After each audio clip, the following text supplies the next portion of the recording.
जादुई टीवी। सुनो, तुम्हारे बाबूजी तो कब के गुजर गए। अब उनका जो सामान है वो पड़े पड़े कबाड़ा हो रहा है।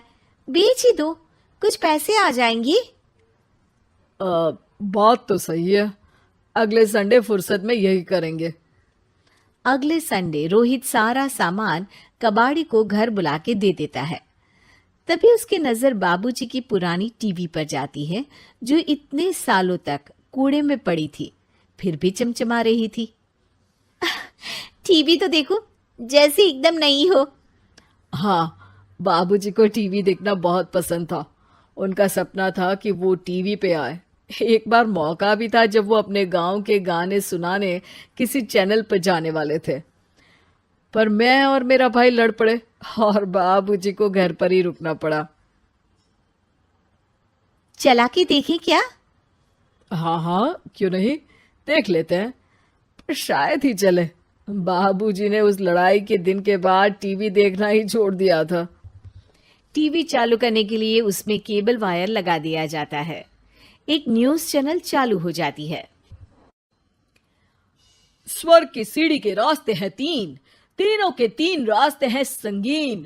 पहला रास्ता है सांप की बीन, दूसरा रास्ता घर में बिछा कालीन, तीसरा रास्ता कलकत्ता से चीन। ये क्या बकवास खबर है, कुछ अच्छा लगा दो। अरे आप बोलो तो सही, कोई अच्छी खबर सुना देता हूं। मेरा तो काम ही खबर देना है।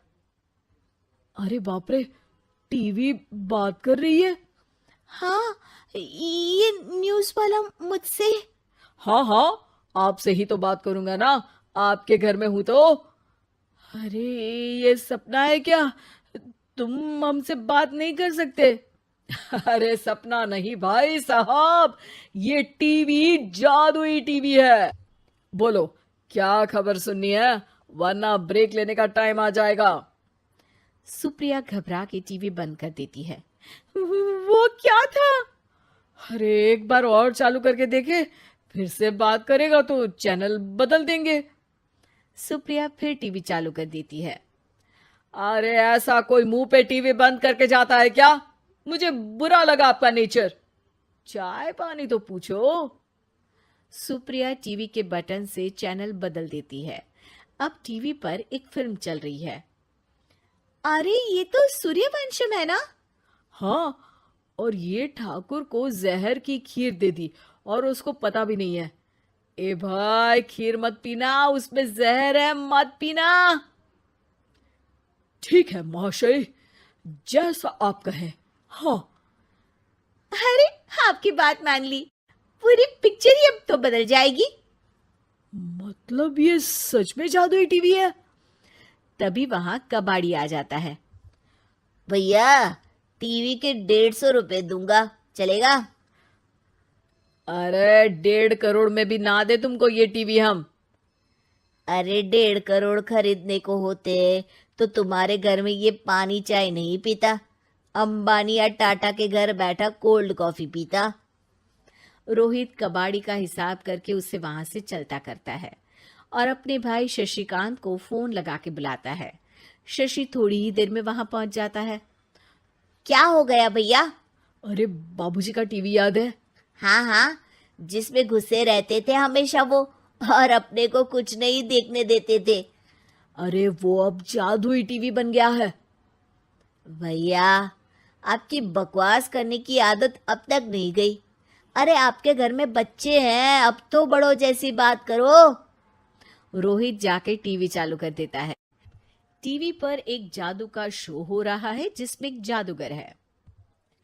अब मैं अपनी टोपी में से कबूतर निकालूंगा। श्रिंग ब्रिंग शरिंग बम फोपा फुफी फुफा बाउ। टीवी से कबूतर निकलता है और शशिकांत के सर पर आकर बैठ जाता है। भैया, ये क्या हो रहा है? भैया इसे उड़ाओ। ए कबूतर, जा जा, कबूतर चल निकल। अब मैं टोपी में से सांप। सांप सुनते ही शशिकांत कांप जाता है और भाग के टीवी बंद कर देता है। भैया, सॉरी भैया, मैं समझ गया ये सच में जादुई टीवी है, पर एक बार और ट्राई करते हैं। पर भाभी, कोई दूसरा चैनल लगाओ। हाँ, जिसमें डर ना लगे। सुप्रिया टीवी चला देती है और न्यूज लगा देती है।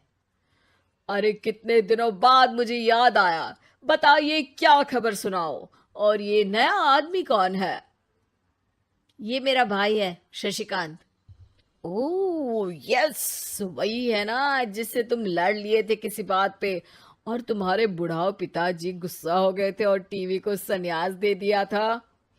हैं? तुमको कैसे पता ये सब? इस टीवी में रहने वाले आदमी से लेकर कबूतर तक को तुम्हारे बाबूजी और तुम्हारी बातें पता है, इसलिए तो ये जादुई टीवी है। ये टीवी क्या कर सकती है वैसे? तुम जो मांगो दे सकती है। कहानी बदल सकते हो, खबर बदल सकते हो, कोई चीज मांग सकते हो।